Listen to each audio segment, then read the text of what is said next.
tonight. He's having a little bit of problem with a friend of his. A friend who happens to be a boy. Got it? His friend, whose name is Boy, he's having a little issue with. And what can you do? It sucks. And so we want to make Bryan, have a good time and feel better tonight. I'm diagnosed with bipolar depression. I have things going on in my life. I self-medicate. 28 years old, confused, lonely. So that's what we're here for. That's what I do this stuff for, not for money or anything, but to have a good time and just get away from how life is. And so one thing I want to do, and I've never done before, I want to do guy makeup. So he came in. He had some bags under the eyes. I took care of that already. So I want to try to just, I've never done guy. I've always done girl makeup, and so I want to try to let's see how we can make him look, a little. Make me look younger. Well, he's 20 at the tender age of 28. He wants to look younger. So yeah. No, I just want to make him look. He's a handsome guy. Let's make him look more handsome. So earlier I put a little concealer on. I got this from Family Dollar. And what this is called? This is a concealer, and so you put it under your eyes like this. You see how I have it and how it's light? Yeah. You can put it on top of foundation for girls, or on the underneath foundation. I mean, you're going to put foundation on top of. And that's for bags under the eyes. It is, and circles, close. There we go. I've lost a lot of sleep due to my problems. So Bryan, you said you self-medicate. Absolutely. So we're not going to get too much in because we want to be happy. People watching want to be happy. I want to be happy. We're not going to get into too much of it. I wanted you to come on video because I know that you get feedback. Well, not only that, I want people to know they're not alone in whatever they're going through. Now I've got already got some foundation on this, so I'm going to put. Remember, if you were watching the other night when Mandy was here, I was telling you about the Wet n Wild stick. It's like Max Factor. $3.99. So I'm going to put a little bit on him. Remember, he's a guy. He's not trying to be glam. Or je ne sais quoi. He's trying to look like what he is, a preppy white boy. But we want to make him look like a healthy, preppy white boy. So, Bryan, what are you depressed about? You're depressed. What are you depressed about? And remember, we want to make people happy, so we want to try to... We don't want to give too many. I had a bad childhood. Uh-huh. I was sexually molested. Yikes. Twice. Right. By local pizza delivery man. Really? He got me drunk and took advantage. I didn't know what to do. Yeah. I was 14. Did you tell your mom or your dad or anything? No, I kept it a secret. What? How old were you? 13 or 14?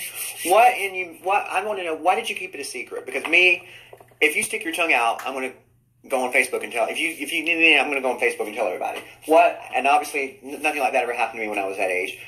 What were you scared of? What made you keep it quiet? I'm not quite sure, actually. I never really thought about it. I just kind of continued drugs and... Oh, you were doing drugs that young? Yes. Okay. What kind of drugs were you doing at 13, 14? Be honest and be real. It started with marijuana. Uh-huh. And then I was introduced to some pills. Started eating pills, low milligrams. Like what kind of pills? Hydrocodone. So lower taps? Lower taps. Mm-hmm. Vicodin would be the same thing. Handsome. Not too close. My eyes look better. Yeah. Hillary, I appreciate you helping me. Anytime. So you started doing drugs when you were 13 or 14 and due to a rough childhood and some horrific things happened. In life, one thing about me, and I don't know if I've said this before, I am drawn to people who had that because I didn't. I was brought up with all the love in the world. My family, though they didn't understand my transition, they accepted it. And I always say, do you want your parents to understand? I don't want my parents to understand. Was it hard to come to tell them the truth? No, I moved to Atlanta so I could... When you first start your transition, you go through a very weird phase. You're like half boy, half girl. So I'm living as a man, but I'm growing I got little pokes through my shirt. Mm-hmm. My skin is super soft. The voice doesn't change. That's an urban myth. Most voices, this is the same voice I've had my whole life. most voices don't change. You just have to put an option or two, or notch or two, so you know if you're at work or something, you want to make sure you have the right voice. You know what I mean? There you go. So, it's a weird looking transition. You look weird and you feel weird because your body is going through shock. It's got female hormones in it, which I've always had more female chromosomes anyway. And that's what I love about you. You're very comfortable and open-minded. Well, it's like I was saying the other day. This is such a small part of who I am. There's so many other interesting things about me. I hope people can get past it. I'm the same person. I'm just being me, who I've always been. I'm living life the way that I feel I was supposed to live it. If it makes people uncomfortable, I can't help that. That's their problem, not mine. Mm-hmm. I moved to Atlanta when I was 22, 23, and it was very cool to be a transsexual in the late 90s. And I was very comfortable. You could be yourself. We never got laughed at. Never got made fun of. And then when my mom got sick, and I had dabbled in nursing, I came here to take care of my mother, and I never had any bouts with self-esteem till I came to Cabarrus County, till I came to Concord and Kannapolis, and where I was ridiculed and made fun of every day. And it still happens to this day, but I embrace it. You're a strong woman. It didn't bother you. You know what bothered me? It bothered me because it killed a relationship with someone who I cared a lot about.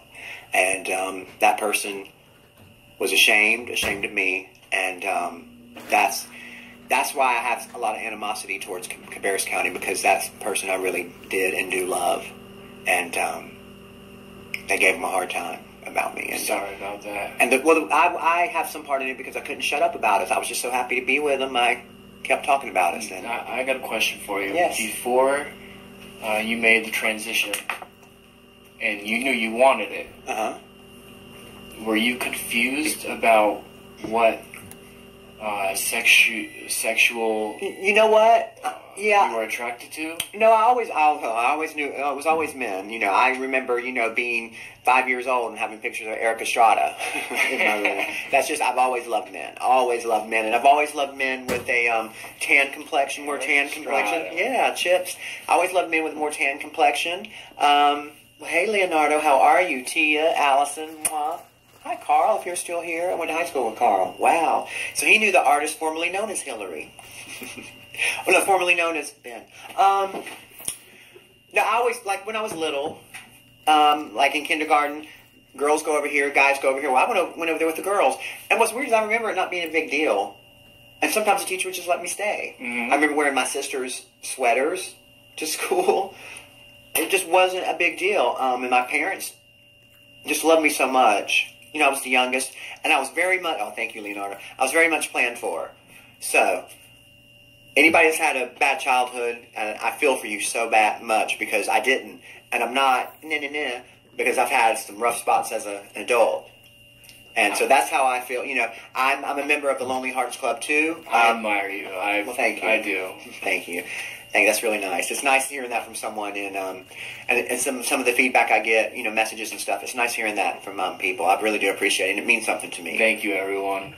Thank you. And that's the whole reason I do this, is because I work at home now, and everybody goes through depression. I have long-term depression, and I had talked to a counselor, and they were diagnosed me with. I don't have a drug I don't have a drug dependency. I have an issue with morality and the strong word. Well, the something as a result of the death of my mother and an emotional unfulfilling relationship with her. My mother was my best friend. Yes, that was my soulmate. And Allison knows my mom.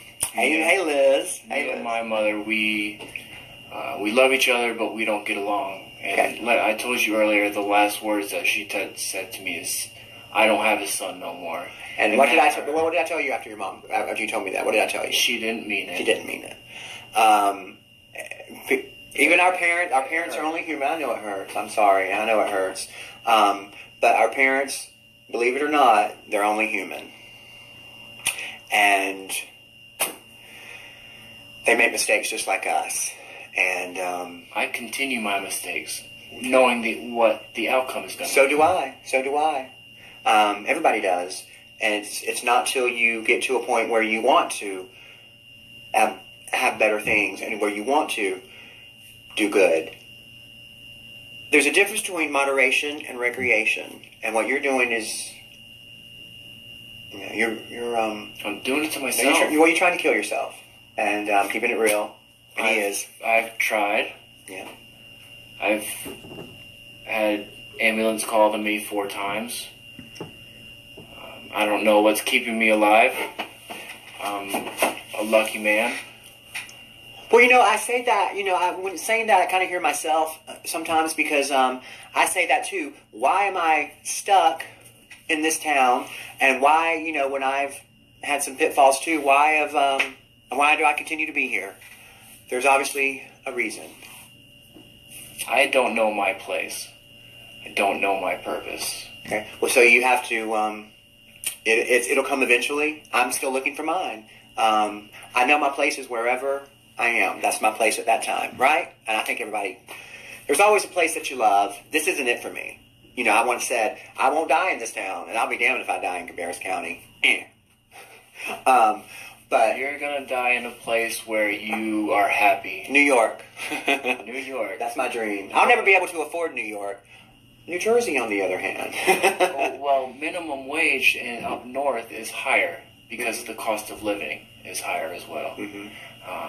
But it's very nice. Mm-hmm. And winter is extreme. I like the cold weather. Me too. I know a lot of us Southerners say, "Oh, they're so mean up north. They're so mean. They're so rude." No, they're just fast paced, and that's kind of how I am. I agree. Yeah, we're straightforward. Yeah, and they are too, and I love it. The first time I went to New York, I was like 21. I knew my way around. I knew how to use the subway. Never used the subway in my life. I knew my way around New York City. Where were you born? Here. I was born here, and we moved to South Carolina when I was 6. I lived in South Carolina from like 6 to 21, and I moved to Atlanta when I was like 22, 23, something like that. And I consider myself from Atlanta. I was born and raised in Connecticut. Which is a really rich state. Yes. Very wealthy state. It's about the size of a dot, but Martha Stewart lives there. I didn't know that. Yes, Turkey Hill. That's the area she lives in. But I love Connecticut. I would love to go back. It goes through. You have cities. You have woods areas.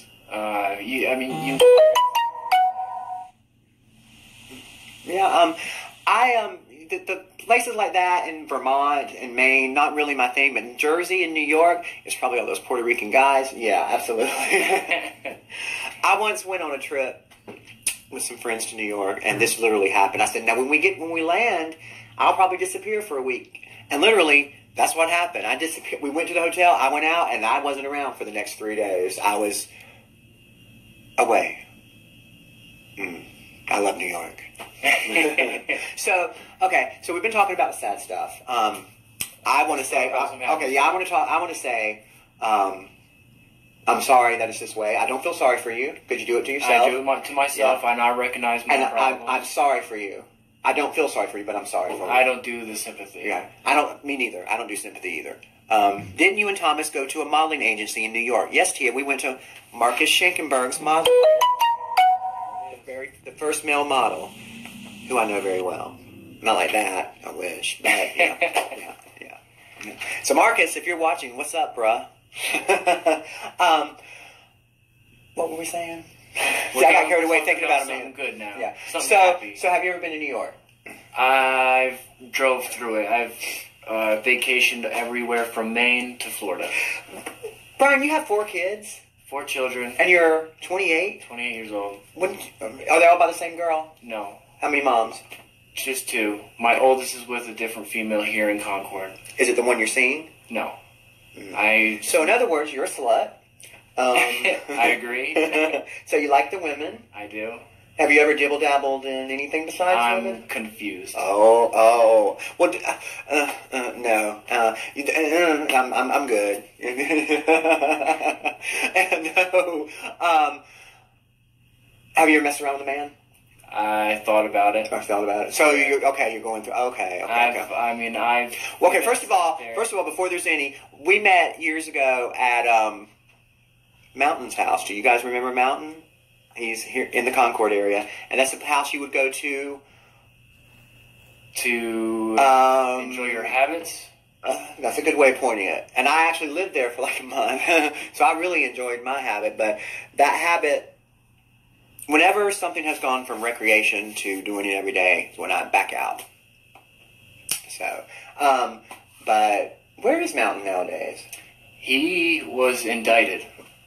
Did he go to prison? I think so. I heard he was living with his parents. That his parents still own that house and they keep it up or something. He got charged with maintaining a dwelling, which is running a whorehouse. He got charged with possession of heroin, possession of cocaine, multiple counts of paraphernalia. Good God Almighty. And I think that was it. I'm not sure. So Mountain was like this, God bless it,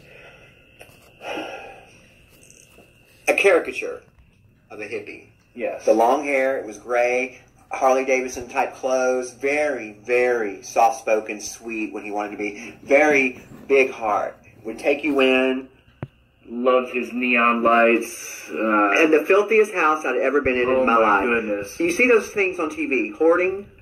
He would hoard trash and it would have sentimental value. I went to the kitchen one time and a rat, not a mouse, ran across me, a rat, humongous. Plural. That's plural, rats. Yeah, it was, and I lived there for a month. One came in the room I was in once. I would sit there for days,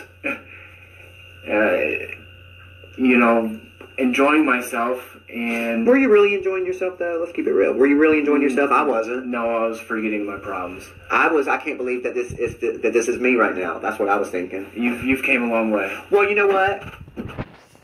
I began my real relationship with the object of my affection at that time, and that got me off my ass, got me back to work, and because that person inspires me. Whatever anybody thinks, y'all can think what you want. You've definitely came a long way, and I said it before. I admire that. Well, thank you. You're strong. Yeah. Well, you have to be. I don't give a flying fuck what anyone thinks, and I really am that way. I really am. If you like me, great. If you don't like me, I don't care. I don't care what you think about me, as long as you think about me. Yeah. If you don't like it, turn away. But the thing is that not everybody's like that. I'm like that because I was raised by a wonderful mother who told me every day how special I was. Whether it's true or not, it doesn't matter. My mom said it, so it's true. Anyway, so people who weren't told that, I feel because I don't know how it's not. I don't know how someone cannot feel good about themselves. Like, looking at you, I don't see how you cannot feel good about yourself. You're handsome, you look like a preppy, you know how to talk. I don't see why are you sad? I don't see what's so... It started with my first daughter. Okay. Found my ex-girlfriend was pregnant, and then my ex-girlfriend that I was with, hey Jamie, high school sweetheart, called me up and said she wanted to get back together. So she paid for a ticket to Connecticut. And I've never met my daughter. I have to pay child support, and I don't because of my habits. Well, this isn't the place to say that kind of thing, too. Sorry. No, the reason I say that is because you never know who's watching. And y'all always keep that in mind. Y'all never know who's on your Facebook. Well, you just never know. There's a lot. Hey, Jamie, baby. What's up? What's up, bruh? What's up? I went to school with Jamie. And I had a crush on her, but I really just wanted to be her. Because she was this super... fabulous and glamorous. Popular. She was fabulous and glamorous, but she was down with the brothers. You see what I'm saying? Gotcha. So I knew I was too, and so I really, she had a good style, and she was so southern and everything, and she could sing. I didn't talk much about your singing the other day, Jamie. Are you still singing? Because she once did The Right Stuff in a show, a pageant or something. She sang The Right Stuff by Vanessa Williams. Her and Topeka did The Right Stuff by Vanessa Williams, and Miss Girl can sing. She did Always at that mock wedding. Remember Always by Atlantic Star? Oh my God, that's the first time I ever heard that song, and I still love it because she sang it. It's a beautiful voice. I love her. I really do. I wish my friend Trissy would come online. She never comes online. Do you listen to music? Can you relate your life to music? What's funny is whenever I was venturing in that life, I never listened to music. Really? Yeah, but I do now. Of course, I do listen to music. I'm a big, Music Madonna. Is Madonna. a coping skill. Madonna was a big inspiration to me, making me feel good about myself and making me believe that I could be anything I wanted to be. That was before my time. Yeah. So you're in the Britney Spears time, right? Yes. Well, 90s, she's a good reasonable facsimile. I think of all the clones like Lady Gaga, I think that Britney is the best. But Britney never had any deep. Where Madonna would sell sex, but also there was an art behind it. Britney really didn't have. Britney sold sex, but it was because she was sexy. There wasn't really any art behind it. I didn't know that. Yeah, think about it. Now here's Lady Gaga. Oh, the biggest Madonna ripoff I've ever seen in my life. And this is my opinion. The biggest Madonna ripoff I've ever seen in my life. First of all, I like who she was imitating. Who she copies, and she blatantly copies her. I mean, every song of hers practically is lifted from a Madonna song. She wants to be her so bad. Let's keep it real. Great singer, Lady Gaga is a great singer. Probably not very original because she copies Madonna. Now let's again keep it real. Madonna was a beautiful, sexy woman, she sold sex. She sold it. She had that body. Lady Gaga, not the most pretty. She's not very pretty. Got her own style. She's not pretty. She's not pretty. Naturally pretty. Madonna was naturally pretty. Lady Gaga wasn't. So she said, I can't sell sex like Madonna. I'm not sexy like Madonna. What can I do? I'll go after the gay audience who will support me even when my career. So I'll go after the gay audience who will support me even after my career is over. And I'm going to be different. I'm different. I'm weird. I'm like you. I'm a monster. And so she did all that weird shit. And I don't relate with that. I like my divas to be pretty. I don't want my divas with shaved heads and, throwing up on stage, and Lady Gaga has done that. I can't believe she did that. Yeah. I had no idea. I remember Britney. How did you find that out? Well, I didn't find it out. It's just something. It's something I think. It's propaganda. Like Ricky Martin is gay now. Why wasn't he gay when he was living La Vida Loca? Maybe he was confused. He didn't know. Maybe he just went after the teen audience, which he knew if he was gay wouldn't. Then you come out and your career goes, and you come out and I'm gay, and then it goes back up for a minute. And so, I mean, it's, be yourself. As far as confusion goes. I am myself. I'm not ashamed of what I do. And I appreciate you coming on and talking about all this. It's very, very private, and I don't know very many people that would do this. And, if somebody gets anything from this, try something new. I'd like to get some feedback and. Okay. Well, can they know your last name if they want to hit you up? Yeah, my last name is Knowlton. Knowlton. And that's Bryan? Bryan. He's a friend of mine on Facebook. We met at Mountains years ago, and I saw him earlier today when I was at Danny's, and just want to have a nice time and let Bryan feel good about himself because he hasn't been lately. I haven't seen you in how long? Years? Probably since 2015. And I'm glad we met up. I need someone to tell me how it is. Yeah. And be real. Keep it real. For all the people who don't think I keep it real, I keep it real. Oh, she does. She'll tell you what she thinks of you. Yeah. And I think you have a lot of potential. I say he's a handsome, preppy boy. Act like it. So y'all have a good night, and I'll probably be back on later. And behave and go get laid. Enjoy the rest of your night.